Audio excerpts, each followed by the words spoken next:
Yes, bwana mambo vipi? Mimi ni Rashid Mkweche na hii hapa ni Mkweche Media TV. Kama ilivyo ada, hii ni tumepanga na tunatekeleza kutoka wilaya ya Ruangwa.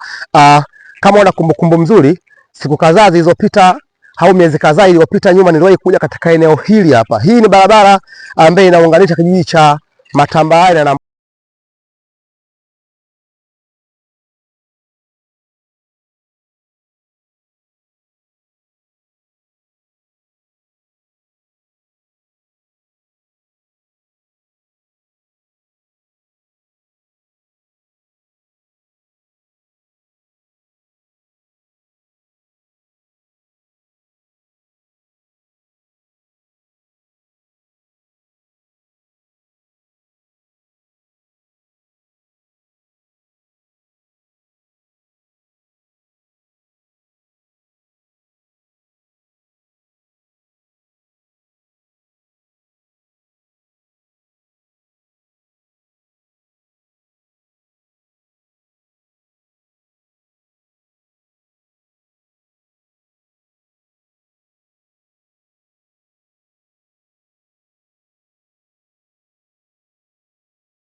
kuja Matambalale na kuondoka Ruangwa. Kwa hiyo ni barabara moja kubwa, barabara muhimu, pia barabara ambayo inatumika na watu wengi sana.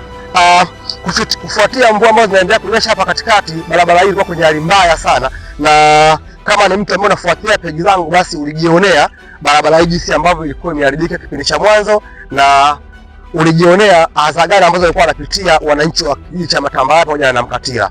Kiufupi ni kwamba ilikuwa hata pikipiki kutoka pale Matambale kufika hapa na Mkatila ilikuwa ni changamoto kubwa sana kufika, kiasi ambacho kimepelekea baadhi ya watu kukosa kupata mahitaji muhimu, hususan watu wa Mkatila. Mahitaji yao mengi wanahitaji kuyapata kijiji cha Matambale, lakini pia na Ruangwa. Kwa hiyo ikafikia hatua kwamba wanashindwa kabisa kupata hizo huduma, na hii ilitokana kwa sababu na uharibifu wa barabara hii ambao ulifanyika na mvua kubwa ambazo zilikuwa zinaendelea kunyesha kwa kipindi kile.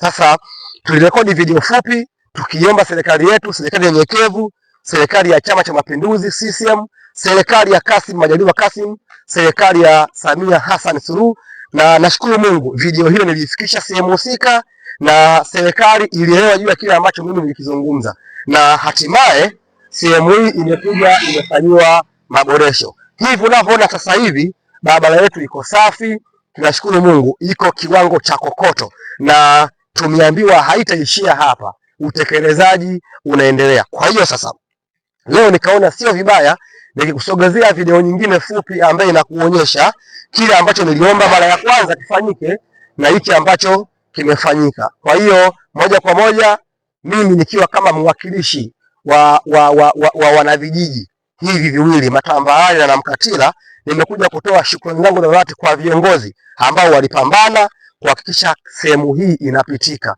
sehemu hii inafanya kazi.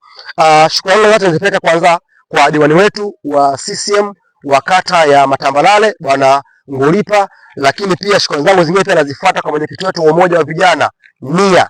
Pia bila kusahau pia shukrani zangu nyingi sana nazipeleka kwa ndugu yetu afisa utamaduni wetu wa wilaya, lakini pia katibu wa masa wa wilaya pia naye pia azipokea shukrani hizi. Lakini pia bila kusahau nitakuwa mchoyo ya fadhila kama sijamsahau, kama sijamshukuru Mheshimiwa Kassim Majaliwa Kassim, mbunge wa jimbo hili la Ruangwa na waziri mkuu wa nchi hii, lakini pia vile vile nitakuwa mchoyo wa fadhila kama sijapeleka shukrani hizi kwa Mama Samia Hassan Suluhu ikiwa kama rais wa nchi hii, na hakika yeye ndo anatuletea matunda haya kwa pamoja. Kwa pamoja tunasema tunapanga na tunatekeleza, na Kassim Majaliwa Kassim. Tukutane kwenye video zingine. Asanteni sana.